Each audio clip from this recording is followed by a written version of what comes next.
Bien, vamos a cambiar de tema, vamos a retomar lo que estábamos hablando con René Arriagada en el informe internacional. En España hay una enfermera que es el primer caso de contagio de ébola fuera de África, mientras que en Estados Unidos un hombre está conectado a un respirador con diálisis en un tratamiento experimental. ¿Estamos preparados en Chile para reaccionar si es que en algún momento se diera un caso de ébola? Queremos abordar este tema, estamos para eso con Boris Barrera, él es académico de la Escuela de Tecnología Médica de la Universidad Andrés Bello. Boris, bienvenido, muchísimas gracias por estar con nosotros aquí en la mañana informativa. La pregunta ya está hecha, ¿estamos preparados? Sabemos que el MinSal ha tomado una serie de medidas y supuestamente contamos con un protocolo. ¿Qué tan acabado es eso y qué tan tranquilos tenemos que estar en caso de que llegue el ébola a Chile? Bueno, hay un plan de contingencia para el enfrentamiento de la enfermedad por virus ébola que ha desarrollado el MinSal y que ha protocolizado en cada uno de los centros hospitalarios de Chile.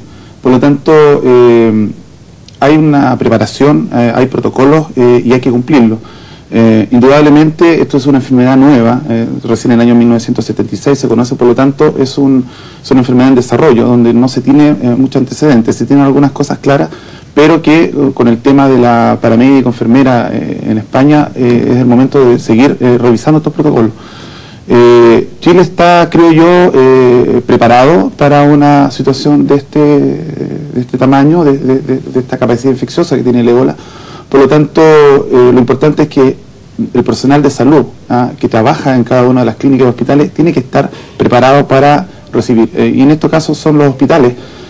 Todavía ayer estuvo acá en este canal José Barro, el subsecretario de Salud, y él establecía de que son los hospitales bases los que van a tener que, de alguna manera, que tengan una unidad de cuidado intensivo que puedan sostener estos probables pacientes que puedan llegar a Chile o pueden contagiarse. Ahora, ¿qué características especiales se requiere para que esos centros médicos efectivamente puedan tratar un caso de ébola sin poner en riesgo al resto de la población y a los pacientes que están dentro de un centro médico?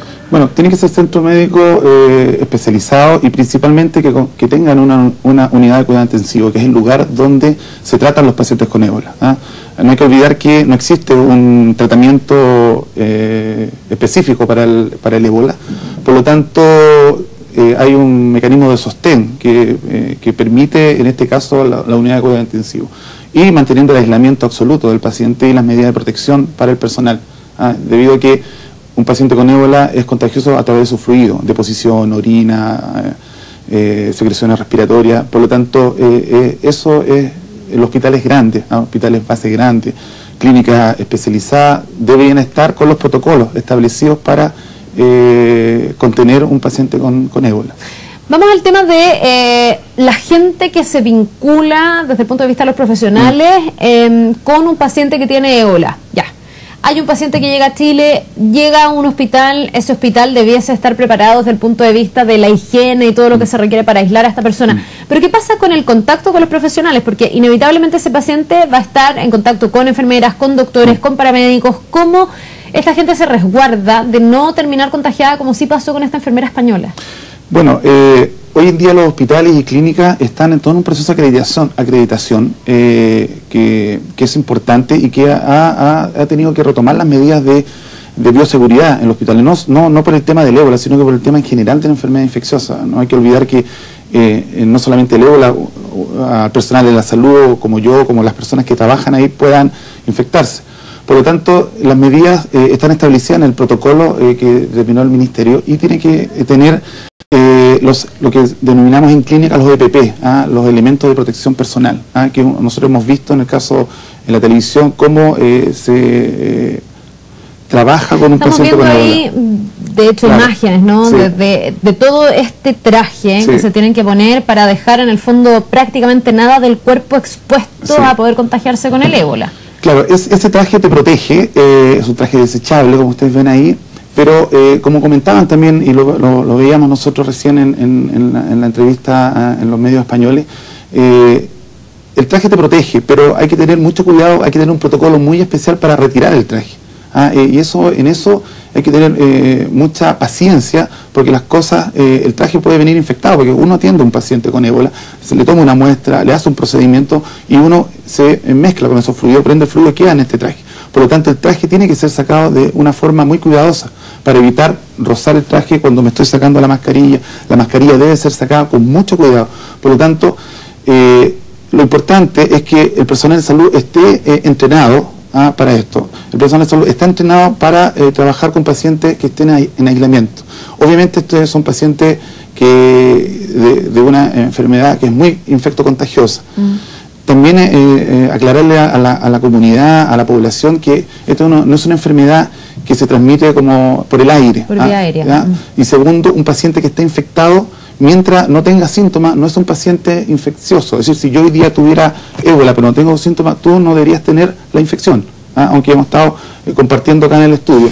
Quiero volver al tema del retiro del traje. ¿De qué manera, cuando uno se pone en la lógica de esta enfermera española que se está retirando su traje, ella se pudo haber contagiado? Porque si bien es una enfermedad de alta transmisibilidad, también sabemos que esto tiene que ver con fluidos y con, no sé si simplemente el tocar, por ejemplo, un traje que está con algún, no sé, con parte de saliva, alguna secreción, etcétera, que pueda tener el virus. No, si uno toca una secreción, si yo tengo una herida y toco una secreción, sí, tengo la posibilidad de contagiar. Ya, pero porque ahí mi piel está abierta. Está abierta, digamos. Pero en el caso de la enfermera, y lo explicaban, también lo veíamos nosotros recién, es probable que al sacarse el traje, uno haya rozado con el traje esta parte de la mucosa. Por ende, la boca, la nariz son cavidades, por lo tanto, ahí podría haber un contacto.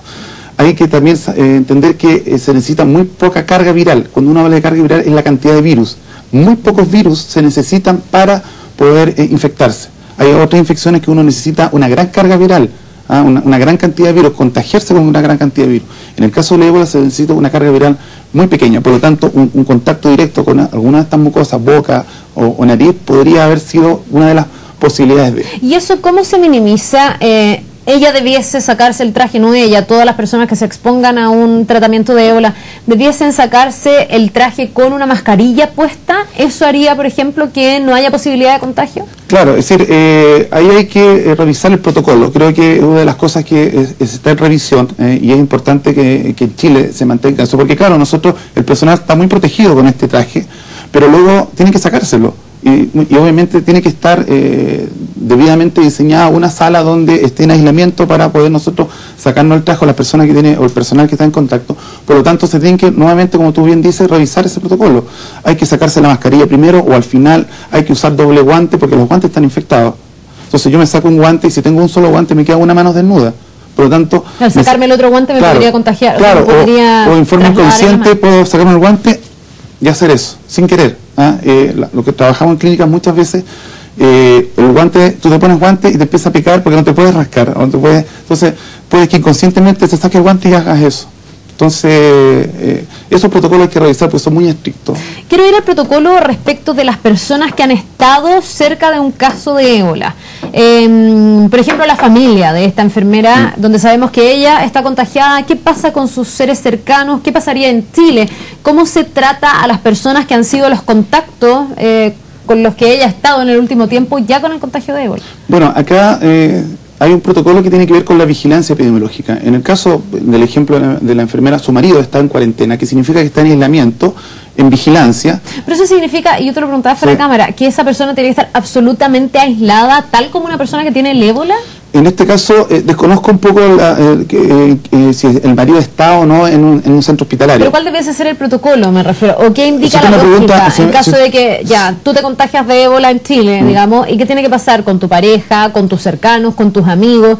Todas las personas muy cercanas a mí y que pueden haber tenido, especialmente mi pareja, en un contacto con fluido a través de los besos, del contacto sexual, debe ser monitorizado y en cuarentena bajo vigilancia médica, ¿ya?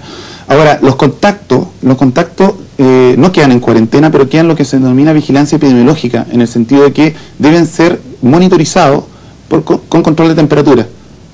Por lo tanto, esas personas, claro, pueden estar circulando, porque hay que recordar que mientras no haya síntomas, no hay contagio. O sea, mientras ellos están en un periodo de incubación de la enfermedad y todavía no han tenido los síntomas, fiebre, por ejemplo, no van a ser personas que contagian. Así se establece hasta... Obviamente esto es una enfermedad que está en evolución, por lo tanto, lo que se conoce es que mientras el paciente, que puede estar entre 2 a 21 días en este periodo de incubación no es un paciente que está contagioso. Por lo tanto, el contacto se supervigila a través de esta vigilancia epidemiológica que tiene que ver básicamente con el control de temperatura. Ya, o sea, esa persona que está bajo este monitoreo, etcétera, apenas tenga fiebre, debe acercarse. Debe acudir porque lo más probable es que pudiera tener ébola. Claro, además que más que acercarse porque está en contacto, las autoridades definen y van a estar controlando, no en un centro hospitalario, sino controlando a este paciente o este probable contacto, y en el momento que el paciente tenga un aumento en su temperatura de la normal a una temperatura un poco más alta, debe ser llevado a un centro médico para poder monitorizarlo, porque en el momento que aparecen los síntomas es una persona con contagio. Entonces hay que tener también diferencia que la enfermedad se ha aumentado en África por las condiciones sanitarias deplorables que se encuentran en ese continente, y algunos ritos mortuorios que tienen los africanos que tienen que ver con el lavado de los cadáveres y la no asistencia y por lo que se sabe, tampoco se tiene mucha claridad que el reservorio del virus es el murciélago de la fruta, murciélago que no existe en Chile. Por lo tanto, cuando se realiza un control sanitario, una vigilancia epidemiológica, los casos pueden llegar, pero pueden que circunscritos en eso y no necesariamente debería haber una epidemia en nuestro país. Ahora, en Estados Unidos se ha demostrado también lo vulnerable que pueden ser los protocolos, porque en ese caso hay un paciente que va a un recinto médico, lo mandan a su casa de vuelta, sí. Y después vuelve con los síntomas del ébola. ¿Cómo se resguarda que eso no ocurra? Porque de pronto uno lo ve como un virus tan lejano que a lo mejor no va a llegar nunca. ¿Qué tan atentos deben estar, por ejemplo, en Chile, los centros médicos para que ante cualquier sintomatología similar de alguien que además haya estado en África o en España o en Estados Unidos en este caso, efectivamente esa persona quede inmediatamente aislada y tratada como un paciente con ébola? Porque también la sintomatología podría corresponder a la de otra enfermedad. Por supuesto, en el caso norteamericano, acá el paciente, claro, estuvo circulando, y acá lo decía ayer el subsecretario José Barrow, que la sintomatología es una sintomatología inespecífica, dolor de cabeza, un poco de fiebre, puede haber diarrea, vómito, que puede ser cualquier enfermedad viral que uno haya tenido. Uno siempre alguna vez ha tenido un poco de fiebre, un poco de diarrea, con dolor muscular. Pero acá lo importante para el clínico es la pregunta epidemiológica. ¿Dónde estuvo los últimos 21 días previo a estos síntomas? ¿Estuvo en África? Entonces, en Estados Unidos faltó ese protocolo. Como tú bien dices, acá, en el momento que él consultó, no se lo consultó que estuvo en África. O sea, por tanto, en Chile ya tiene que estar operando un protocolo en los recintos médicos de preguntarle a la gente incluso dónde ha estado en el último tiempo. Claro, al menos un paciente que llega con fiebre, ya no verlo como cualquier fiebre, sino que la posibilidad de que pudiera... Claro, acá basta solamente la pregunta epidemiológica. Usted ha estado los últimos 21 días, no, hay que recordar que la enfermedad tiene un periodo de incubación que va de los 2 a los 21 días. Por lo tanto, si yo no estuve en África, probablemente lo más seguro que eso sea una infección distinta. Pero como es tan rutinario, porque eso es súper rutinario, que a los pacientes de urgencia uno consulta porque tiene poco de fiebre, porque tiene diarrea, porque tiene vómito. Por lo tanto, hoy en día hay que, especialmente a los médicos, hay que protocolizar que no olviden esa situación de preguntarle, porque es una pregunta muy simple: ¿dónde estuvo los últimos 21 días? Si estuvo en África, a mí hay que poner cuidado. Perfecto. Bueno, han dicho las autoridades, para la tranquilidad de todos nosotros, que efectivamente estos protocolos están operando. Vamos a ver, Boris, cómo se va a revisar el protocolo de la sacada de traje. Había una pregunta, y con esto cierro, que le hacían los periodistas españoles a los médicos que estaban dando esta conferencia o este punto de prensa, y les decían: nadie supervisó a esta enfermera durante el momento en que ella se sacaba el traje. Debiese haber un supervisor, debiese haber alguien que mira que el traje se esté sacando de manera correcta. Yo creo que eso es correcto. Yo creo que, porque por un lado está la persona que está con todo el tema, digamos, de haber atendido a un paciente, pero tiene que haber algo externo, que tiene que ser un clínico, que revise el momento, porque uno no se da cuenta, porque ya son momentos involuntarios. Uno está acostumbrado a hacerse eso, pudo haber hecho, entonces una persona externa debe haber supervisado. Entiendo que ella es un paramédico, por lo tanto debería haber una supervisión en ese caso, y es muy bueno porque hay una persona externa, está viendo cómo te estás desempeñando. Entonces va a haber que mejorar los protocolos, justamente como un control adicional. Un control adicional. Bien, pues ojalá que no llegue. Sí, Lejos, que no tengamos que estar hablando de nada de esto, pero de todas maneras es bueno también saber qué es lo que habría que hacer en caso de, y que la gente en su casa sepa también cómo reaccionar si es que algún cercano contrae este virus o hay sospechas de que lo tiene. Muchísimas gracias, Boris. A ti, muchas que te vaya gracias, muy bien, que tengas un buen día. Igualmente para ti. Vamos a otras noticias. Desde el lunes 13 de octubre entra en vigencia la ordenanza municipal de Providencia